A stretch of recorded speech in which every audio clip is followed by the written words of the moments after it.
Muy bien, mis queridos amigos, pues hoy tenemos la continuación del tema que iniciamos hace 8 días, el tema de la descalificación. Y bueno, como siempre, fiel a mi método entre otros, el de la repetición, tanto para los que estuvieron como para los que andan por ahí invitados. Veo por aquí a Carlos Martínez Wendlandt, no sé si lo pronuncié bien, y tal vez a Verónica Ferreira, también la veo por ahí, qué bueno, bienvenida Vero, bienvenido Carlos, eh, y alguien más que se me escape. Voy a repetir el concepto del tema que estamos viendo dentro de lo que llamé, mmm, nada atrevidamente, sino yo digo que muy puntualmente, como la contracaridad. Teniendo en el lado extremo derecho la caridad y en el lado izquierdo la contracaridad, que el nombre psicológico, los psicólogos realistas le hemos adjudicado el nombre inglés de knockout y en español pues el nombre clásico de descalificación. ¿Sí? Sin embargo, ya quedamos que sonaba más apropiado, más realista el nombre en inglés que en castellano. Así que cada vez que yo diga la descalificación, procuren todos hacer la conversión mental a knockout. Pero un knockout, no un knockout cualquiera, sino ese knockout que a varios boxeadores, infortunadamente, les ha costado la vida. Un solo golpe a la mandíbula, sobre todo si el golpe es recto, va a causar una conmoción cerebral. Y yo me acuerdo cuando menos de 3 o 4 casos, no recuerdo los nombres porque fue hace muchos años y además mi memoria ya anda patinando a veces, pero sé que han muerto boxeadores víctimas de un poderoso knockout, incluso propinado por una persona de un peso similar al suyo, porque si no, no sería una pelea legal. Pero aquí quiero que se imaginen un knockout propinado por Cassius Clay, por Mohamed Ali, su nombre como él quería ser llamado, porque él era de religión musulmana, disque. Esperemos que así haya sido y que no haya sido una burla de él. Entonces Mohamed Ali nunca mató a nadie, pero imagínense un golpe de él, habiendo sido considerado el más completo, poderoso, ágil y noqueador boxeador de la historia, no superado después por ningún otro. Bien, entonces este knockout hoy lo vamos a ver en un ámbito muy importante, terriblemente importante, probablemente más importante que lo que ya llevamos visto sobre este mismo tema en la sesión pasada. Así que, repitiendo el concepto, ¿qué es descalificación o knockout? Es una respuesta indebida, inapropiada, indirecta, que no toma en cuenta el estímulo original recibido. A ver, voy a poner un ejemplo muy simple. La señora se pone su mejor vestido,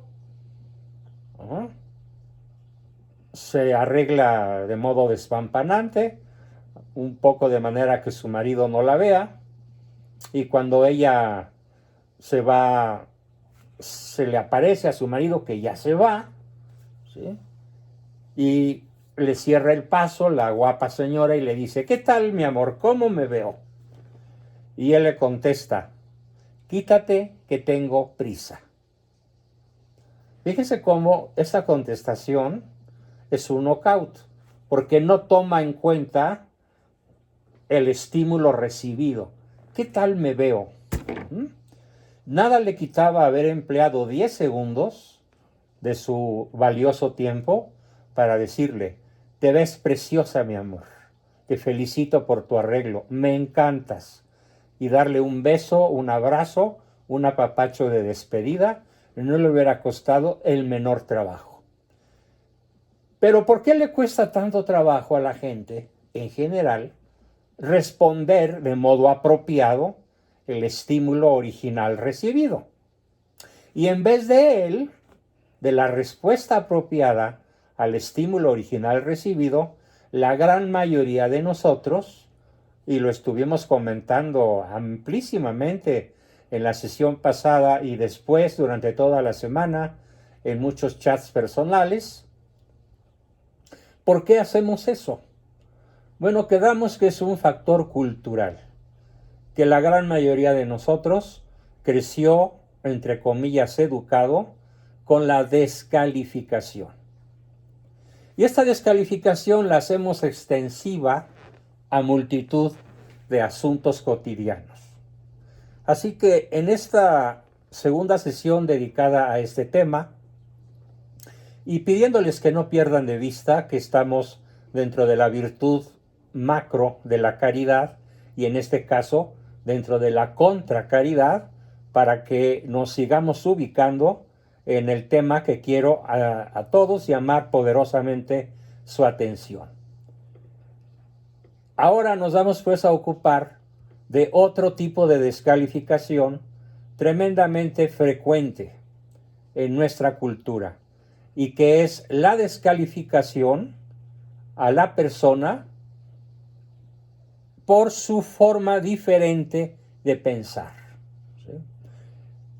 Ya sea en asuntos baladís, como por ejemplo el marido que le dice a su señora: eres una tonta, eres una inepta, eres una torpe, eres una lenta. Eso por usar palabras elegantes, pensando que la mayoría del mexicano utiliza palabras que ya sabemos de dónde provienen, ¿no?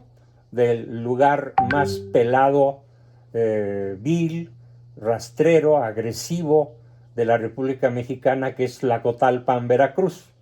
Si alguno de ustedes ha estado media hora en ese lugar, les aseguro que han escuchado más groserías que palabras normales en menos de 10 minutos. Y eso sin exagerar. Pero bueno, ¿por qué en ese lugar se exacerbó tanto el uso descalificante, noqueador del lenguaje? No lo sé, pero así es. Volviéndonos entonces a nuestro hogar, hoy quiero llamar la atención sobre el hecho de descalificar a la persona porque piensa distinto a nosotros respecto de cualquier asunto. ¿Cuál sería la respuesta correcta cuando una persona, la esposa, el hijo, el papá, el hermano, incluso el amigo, no se diga el cónyuge, piensa distinto respecto de cualquier tema? La gran pregunta es, ¿se vale noquear a la persona porque no coincide con mi manera de pensar? ¿O lo correcto qué sería? Lo correcto es mi tesis, y espero que al rato alguien la contradiga y pueda poner ejemplos, o no la contradiga, sino que la apoye, es que nada más amoroso, inteligente, adecuado y apropiado que una discusión. Sí, un debate, una discusión. Repito, la raíz latina del verbo discutir. Olvídenselo de lo que han aprendido sobre el hecho de discutir. Es que mis papás ya están discutiendo. Ay, ojalá así fuera. ¿Saben por qué? Porque discutir no significa pelear. En buen castellano, discutir viene del verbo latino discurrire, del latín discurrire, que significa lo que hacen los ríos buscando una salida al mar. Una traducción más apropiada es: discutir es platicar respetuosamente, buscando de modo adecuado la verdad, o avanzar en nuestro conocimiento de la verdad o buscando la disminución de nuestra ignorancia. Eso significa discutir, en buen español, en buen castellano. Así que nada mejor que una discusión sobre el asunto del cual estamos en desacuerdo, del cual estamos completamente con versiones opuestas. Esta tarde, a la hora de la comida, mi esposa y yo discurrimos sobre un par de cosas y fue tremendamente agradable, aunque la discusión fue fuerte, poderosa de ambas partes. Ella decía que un bien del cual ella es poseedora había llegado a esta casa en septiembre de 2019 y yo sostenía que había llegado en mayo del 2018, un año y meses antes. Y finalmente estuvimos de acuerdo los dos en ir a buscar al archivo y encontrar el contrato en el cual estaba escrita la fecha. Y cuando se demostró que en efecto el bien había llegado en mayo del 2018, no es que yo haya ganado la discusión, es que ambos logramos yo ratificar con hechos reales que tenía razón y ella aprendió algo que no recordaba. Y así podría ser un maravilloso matrimonio que dure toda la vida hasta que la muerte nos separe. Si lo que nos anima es no noquear al otro. No tienes memoria, eres una mensa, ya estás, apenas eres 15 años más joven que yo y ya tienes menos memoria que la que yo tengo a mis 80. Y cualquier agresión que implica desconocer la materia de la cual se discute y concentrarse en lastimar, en golpear, en humillar al adversario. Aquí sí, adversario, porque así se le ve.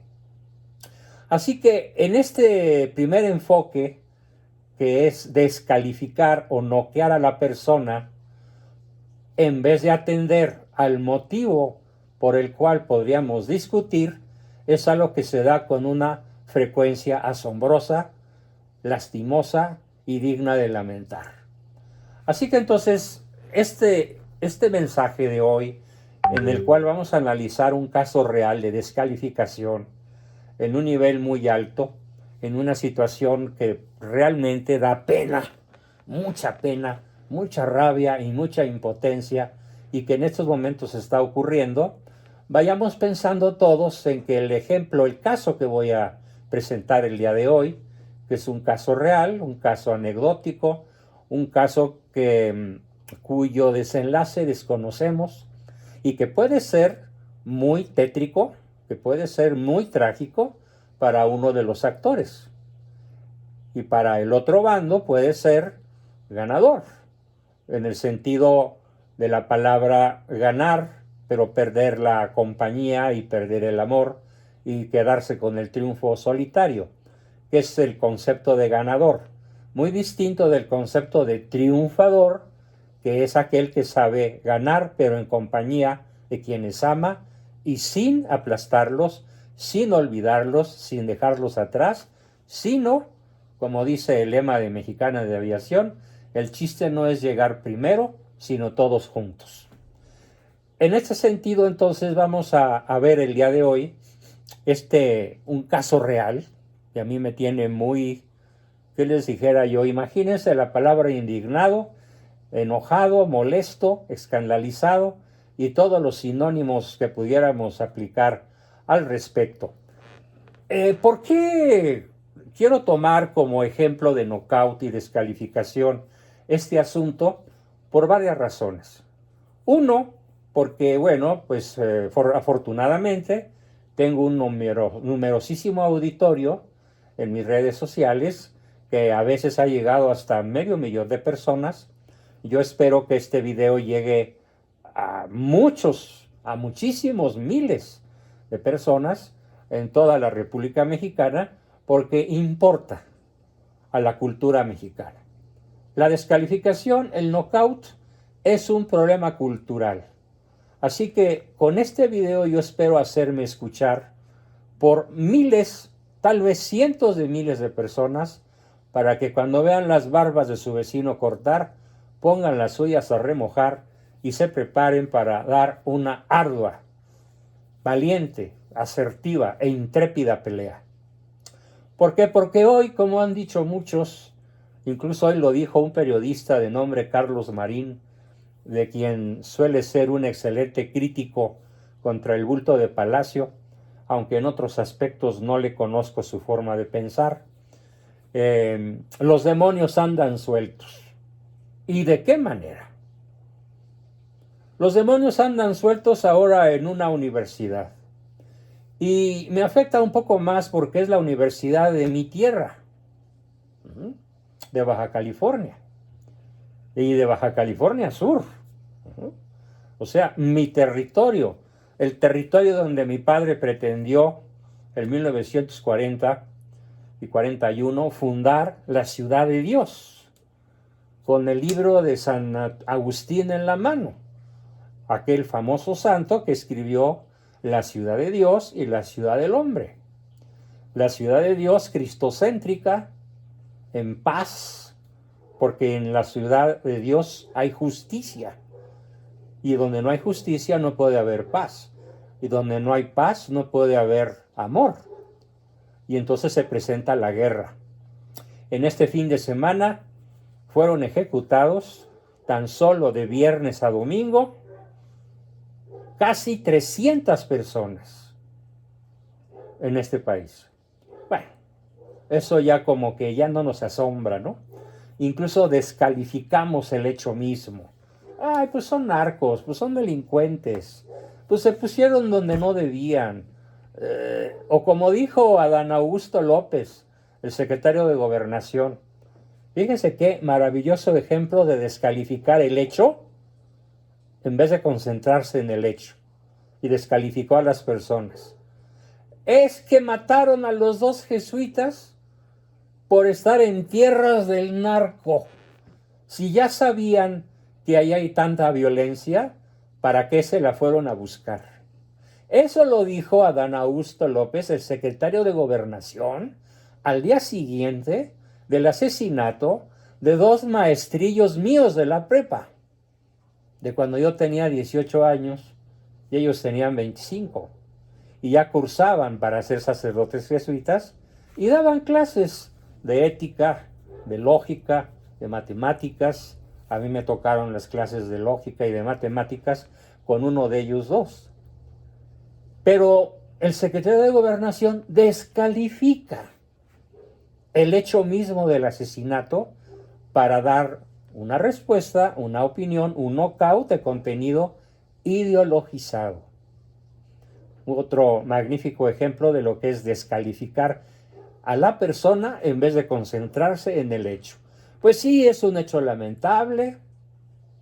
Reconocemos que el Estado mexicano no ha hecho los esfuerzos adecuados, eficientes, eficaces y oportunos para erradicar la violencia, sobre todo en ese lugar. Eso hubiera sido la respuesta de un hombre bueno, de un hombre inteligente, de un hombre noble. Pero ya sabemos cómo se las gastan los masones de la 4T. Así que no nos asombremos, pero que nos sirva de un buen ejemplo de lo que es descalificar al prójimo.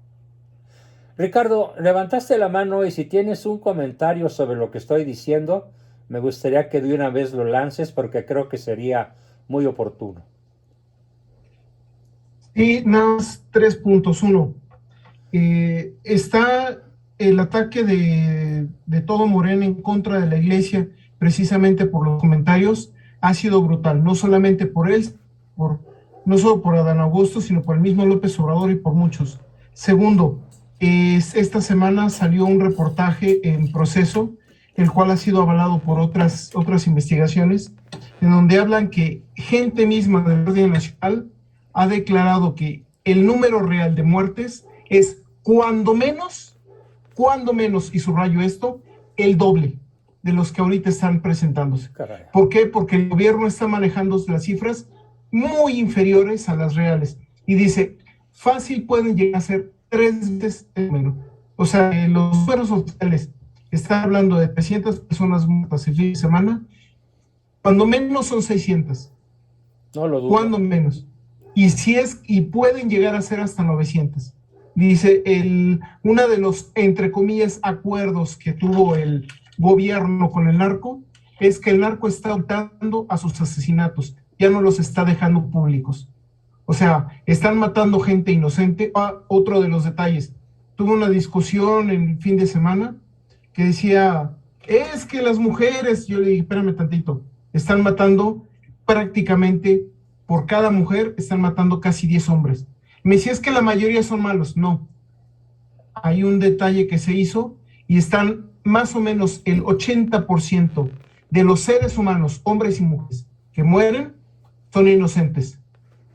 Y ojo, eso implica que el 20% son culpables, pero tanto en hombres como en mujeres, porque también hay mujeres muy malignas Por en este supuesto. sentido. Sí. Hay que recordar que hubo el caso de una sicario que cometía actos pero impensables, o sea, que mataba gente por puro ser, y ya no les digo más.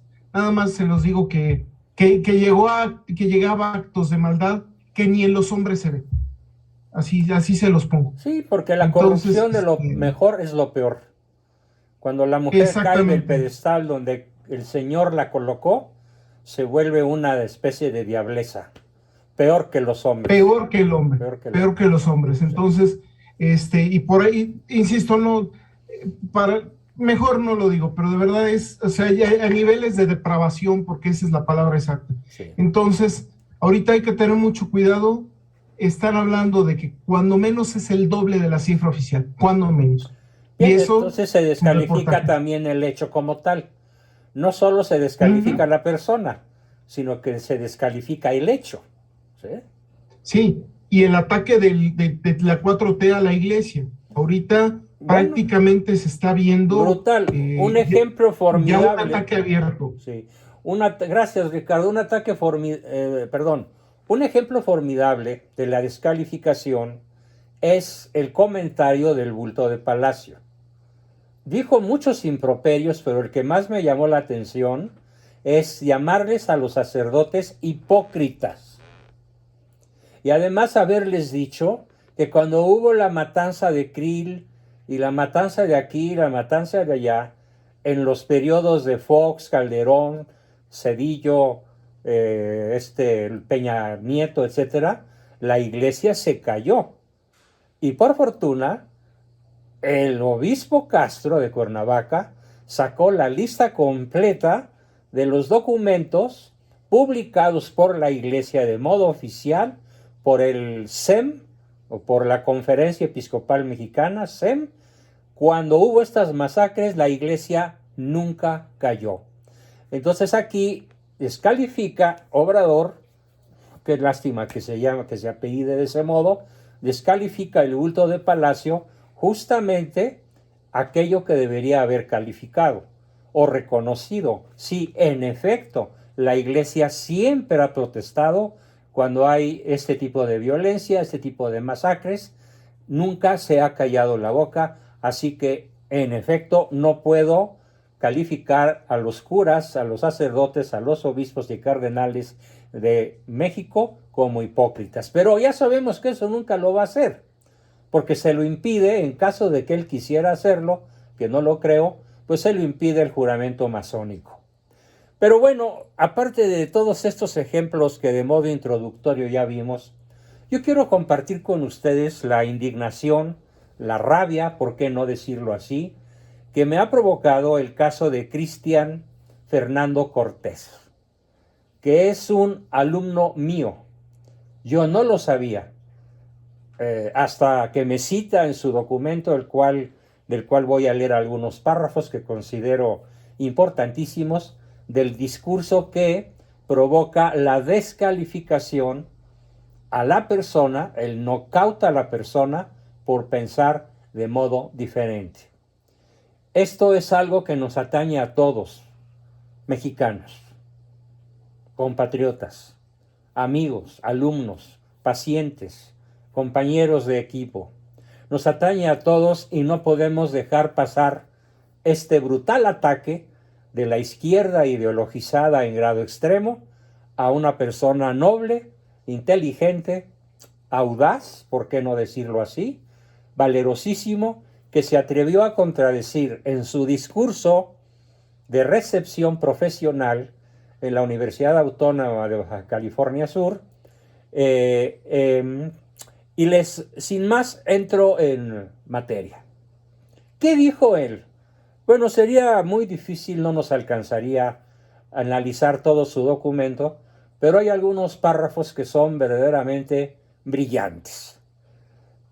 Comienza por decir, después de referirse a todos los 4 o 5 monigotes que son ahí los que estaban en el estrado, dice, así como el ignorante está muerto antes de morir, fíjese qué belleza, así como el ignorante está muerto antes de morir, el hombre de talento vive después de muerto.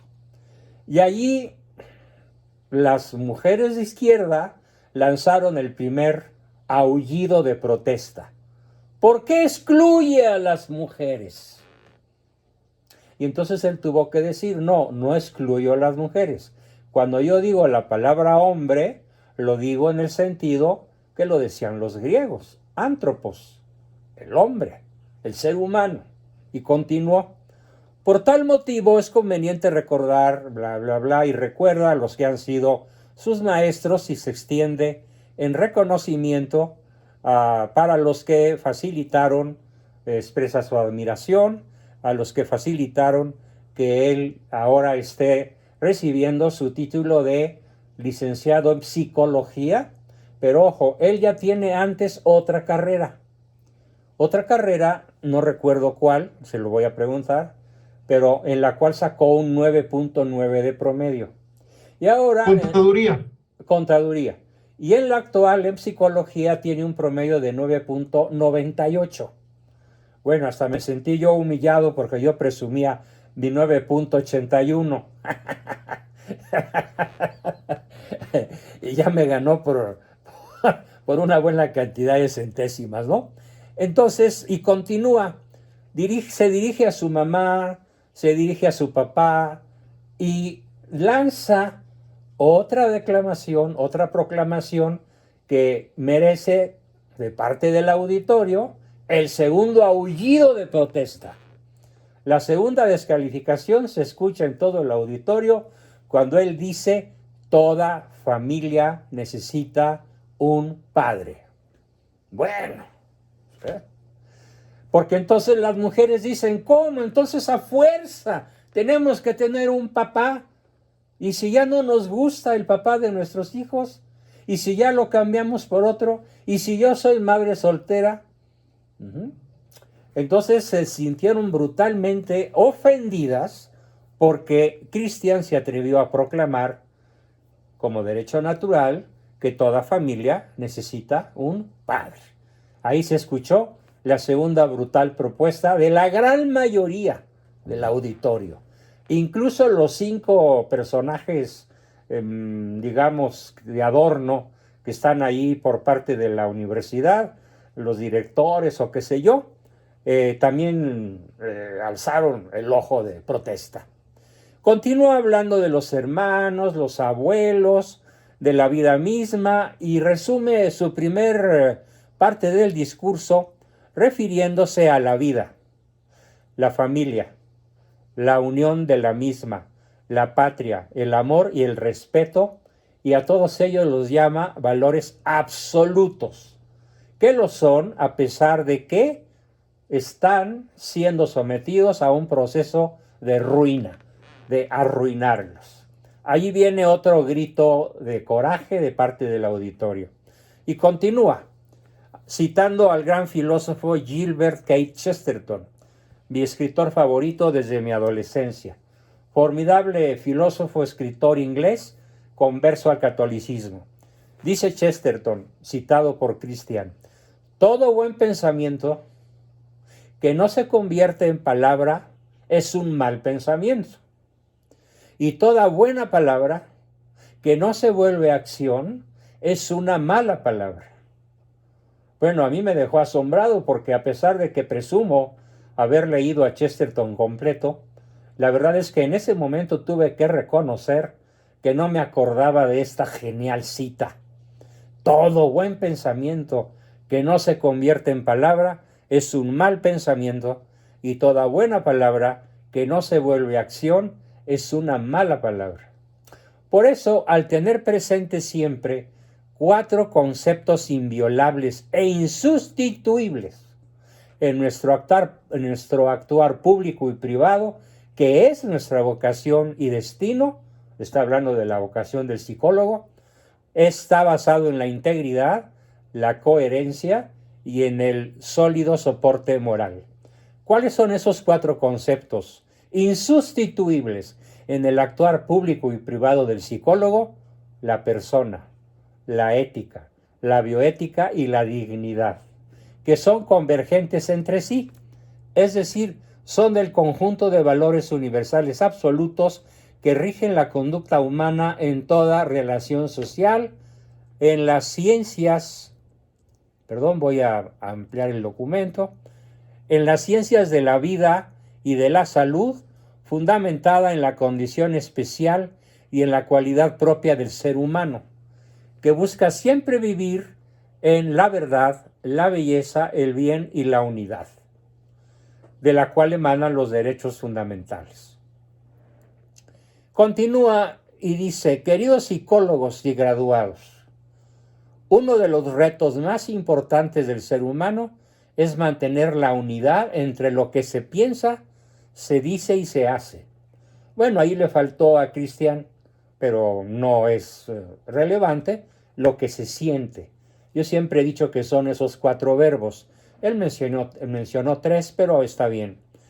Y empieza a combatir a partir de esos momentos lo que más furia causa en el auditorio. Y se refiere a la luz de lo políticamente correcto. ¿Qué es lo políticamente correcto? Lo que complace a la izquierda, lo que complace a los sacerdotes cobardes a los que hacía mención nuestra amiga Jazz, lo que complace a los políticamente neutros, a los políticamente cobardes, a los mediocres, lo políticamente correcto, que no permite expresar lo que pensamos y no permite obrar con nuestras convicciones, sino que se va por la conveniencia y dice algo que enfurece al auditorio. Pero mi formación no es así, no es políticamente correcta. Es por esto que más que un discurso erudito, los invito a realizar una reflexión personal sobre el actuar ético en nuestra vida. Aristóteles decía, frase que yo he dicho muchísimas veces: no estudiamos ética para saber qué es, sino que la estudiamos para ponerla en práctica. Ya para esos momentos, el auditorio formado por compañeros de él, si nos atenemos a la densidad visual del auditorio, yo calculo unos 60 mínimo, y pueden ser que más, ya estaba muy enojado, muy molesto, muy enfurecido.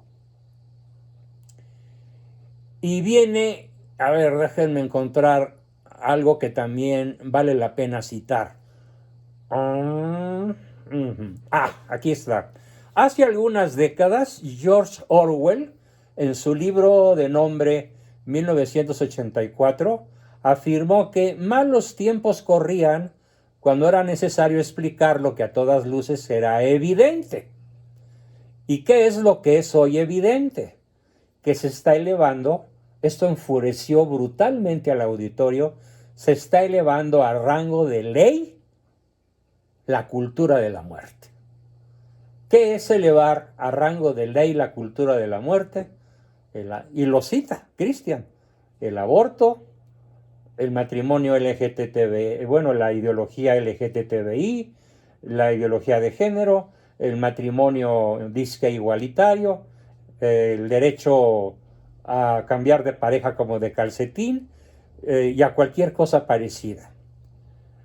Y entonces vuelve a citar a Chesterton. y lo cita de un modo tremendamente oportuno. Quienes hablan contra la familia no saben lo que hacen porque no saben lo que deshacen. Y ustedes saben que una de las cosas que más pelea la izquierda y los grupos LGTBI, etcétera, es el concepto de familia. Una señora con un perro al que considera su hijo, para esta izquierda furibunda, es una familia. Para este grupo de gente, un varón con 2 mujeres y sin hijos es una familia. Y así sucesivamente. Yo hacía el otro día la pregunta, ¿con qué símbolo matemático vamos a representar el error? ¿Alguien lo recuerda? Dígalo en voz alta. Muy bien, lo dibujó en el aire Jesús Martínez, con el símbolo infinito. ¿Sí? El error es infinito, la verdad es una. Hay infinitos modos de equivocarnos y solo hay una manera de acertar. Entonces, por eso Chesterton, citado por Christian, insiste en que solo hay una familia. Como lo dijeron afortunadamente los franceses hace poco en una extraordinaria manifestación de 1 millón de personas en su famosa avenida de Campos Elíseos. Un papá et tal mamá pour chaque enfant. Un papá y una mamá para cada chamaco. Maravillosa expresión del catolicismo francés, que alguna vez fue considerada esa nación la hija predilecta de la Iglesia. Y continuó Christian, a pesar de que el auditorio ya estaba enfurecido. Atacar la vida y la familia es autodestruirse, porque es un ataque a la civilización misma. Es por esto que tenemos que explicar lo evidente, porque el ataque cultural contra la persona humana va contra lo evidente. Aquí viene, a continuación, posiblemente el párrafo que más enfureció a estos personajes. Por esta y por otras razones, invito a mi alma mater a erradicar toda acción o concepto que corrompa, que atente contra la persona y su dignidad, contra la ética, la bioética y la ciencia. Véase los casos del programa de equidad de género, sopas el mandarinazo, recto a la mandíbula. El programa de equidad de género y PROMAIS, ¿sí? Y por otro lado, el Instituto de Investigaciones Culturales, donde se han promovido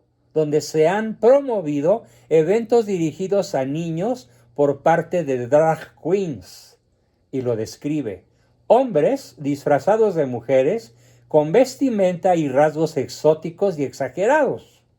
Y por otro lado, se realizó también una plática sobre la visibilización de visualizar de la niñez trans, donde, como su nombre lo indica, déjenme buscar la siguiente página, se promueve la hormonización y las mutilaciones genitales a través de cirugías en niños, utilizando el nombre de la Universidad Autónoma de Baja California para lucrar, inducir y adoctrinar a la niñez baja californiana. Con los niños no se metan, gritó Christian, como lo afirma Muñoz y Turrieta. La equidad de género, cita a Muñoz y Turrieta, la equidad de género es un instrumento utilizado por el feminismo radical. Es un oxímoron inaplicable en sí mismo. Es una embestida sistemática de la teoría de género y teoría queer en todos los aspectos de nuestras vidas, que no tiene nada que ver con la tolerancia, ni con los derechos, ni con la inclusión, ni con la diversidad, ni con la igualdad sustantiva, ni con la justicia social, ni contra el humanismo,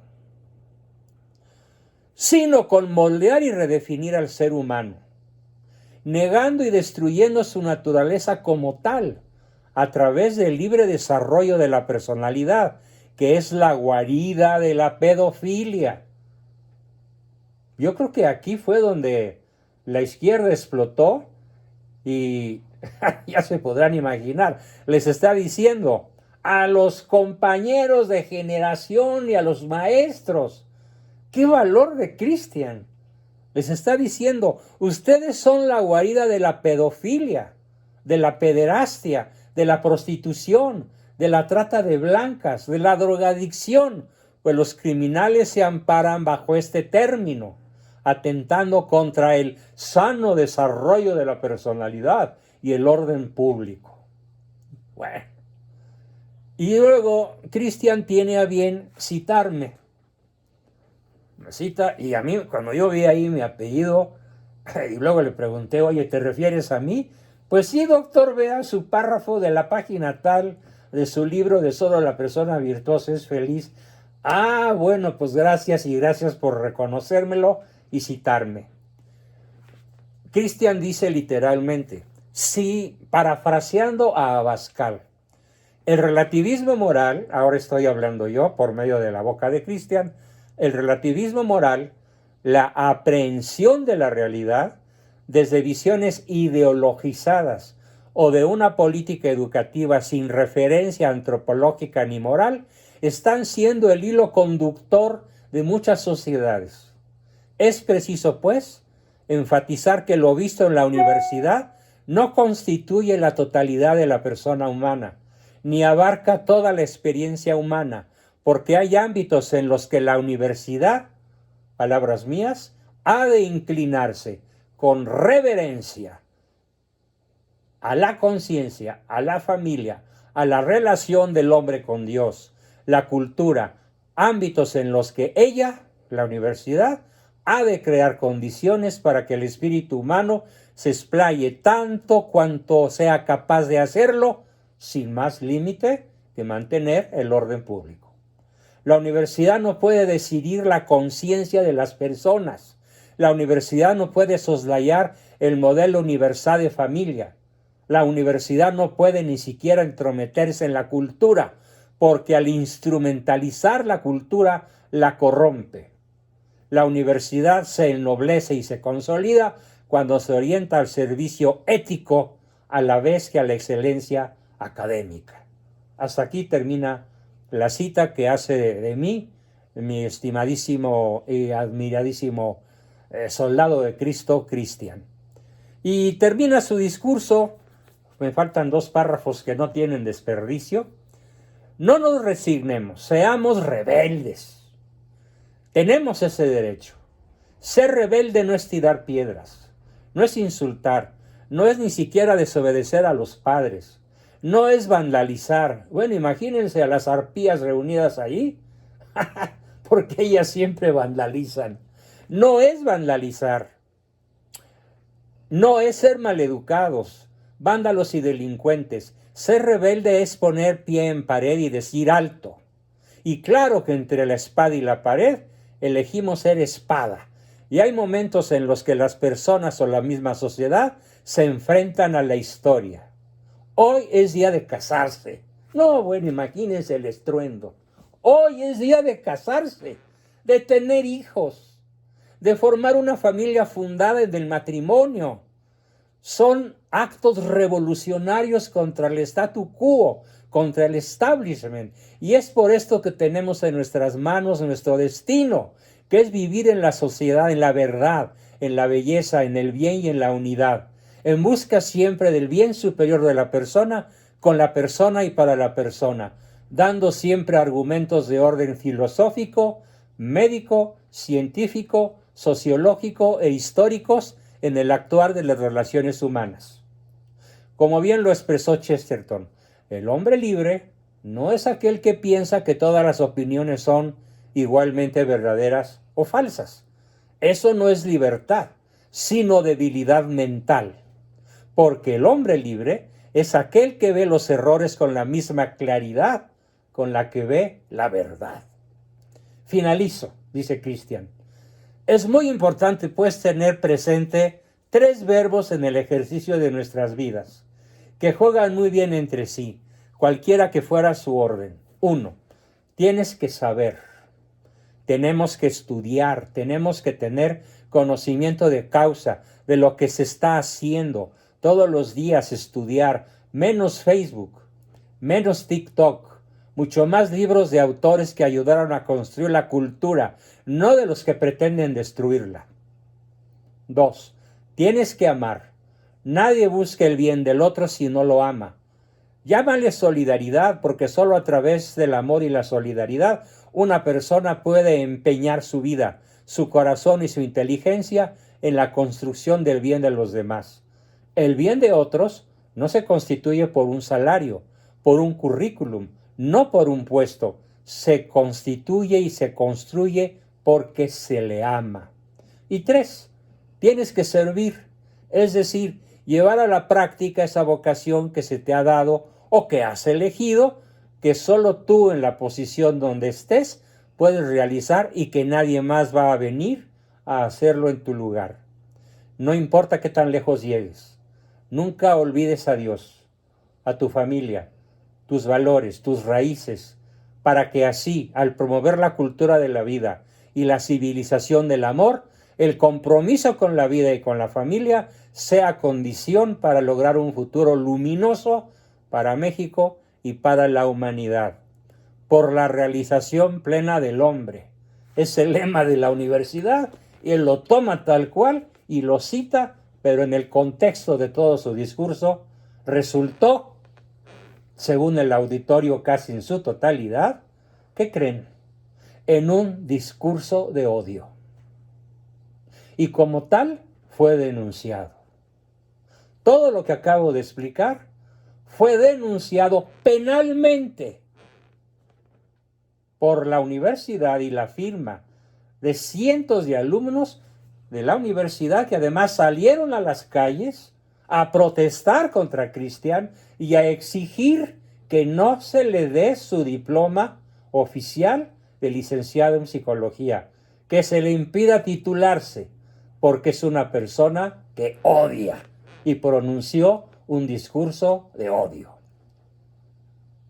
Me quedé estupefacto cuando vi el documento que tiene todas las formas legales de una demanda contra Cristian, exigiendo, por razones que ustedes ya conocen y que están implícitas en todo lo que les acabo de leer, su no titulación, por no dignificar, por no ser coherente con los valores de la universidad y con todo lo que debió haber aprendido en los 5 años de su carrera, por no respetar la manera de pensar de quienes disienten de él, por llamarles drag queen, pues si así se autonombran ellos, por llamarles homosexuales, pues así se autonombran ellos. Además, ¿cómo les decimos? Hombres con preferencias sexuales de diletanti, o cómo quieren ser llamados, para que no sientan que es un discurso de odio. En fin, por fortuna, la historia no creo que termine mal para Cristian, porque escogió un formidable abogado. Mi amigo Mario Gallardo Mendiolea ya fue invitado o suplicado por Cristian para que sea su abogado, y hoy recibí un amplio audio de mi amigo Mario Gallardo Mendiolea platicándome que acepta ser el abogado defensor penal, porque la demanda es penal contra Cristian, para destitularlo o para impedirle que se reciba con el 9.98 de promedio. No merece recibirse por haber pronunciado el discurso cuyo principal contenido y principales párrafos acabo de leerles a todos ustedes. El caso estoy seguro que lo va a ganar Mario, porque no se le va una. En su larga carrera, a pesar de que no es un hombre de más de 50 años de edad, desde que tenía 20, 21 ya andaba en los lares de la defensa de las causas aparentemente perdidas, pero éticamente sustentables. Ha sido su línea de trabajo, y yo espero que finalmente esta historia termine pues con la recepción profesional de esta persona, que obviamente merece toda nuestra admiración, todo nuestro apoyo, y por lo cual les he enviado a todos mis grupos, les he enviado una liga para que entren al portal de la universidad y protesten contra esta monstruosidad de petición que es exigir la no titulación de este héroe bajo californiano, de este héroe de la universidad, que ya está pues en la escala de ser visto a nivel nacional por cientos de miles, tal vez de millones de personas. Pero tenemos la responsabilidad ineludible de señalar que quienes se le tiraron a la yugular no tienen la capacidad para argumentar, contraargumentar, discutir en el sentido que lo expliqué al principio de la sesión, sobre los argumentos que Cristian da a favor de la ley natural, de la ley divina, del derecho obvio, evidente, del derecho natural. No tuvieron ninguna capacidad para asumir un diálogo inteligente, noble, asertivo, sino que se fueron a la yugular del presentador de una ideología obviamente opuesta a la ideología de género, porque prefieren el nocaut y la descalificación a un diálogo que evidentemente estarían destinados a perder de modo vergonzoso. Porque como dice por ahí un dicho, y con esto termina mi exposición del día de hoy para entrar a sus preguntas, comentarios y demás. La verdad no necesita defensores. La verdad se defiende sola, porque finalmente cae por su propio peso. Bien, amigos, pues esta fue mi segunda exposición sobre el tema de la descalificación, aprovechando que el ambiente nacional está más que caldeado con este caso del buen Cristian Fernando Cortés. Además, curiosamente, tiene el apellido del fundador de México. Bien, pues ya tenemos una mano levantada. Adelante, Jazz, ¿qué nos quieres decir? Jazz, enciende tu micrófono. Ya, ¿me escucho bien, doctor? Te escucho muy bien. Si te acercas así, bueno, es mejor. Muy bien. Muchísimas gracias.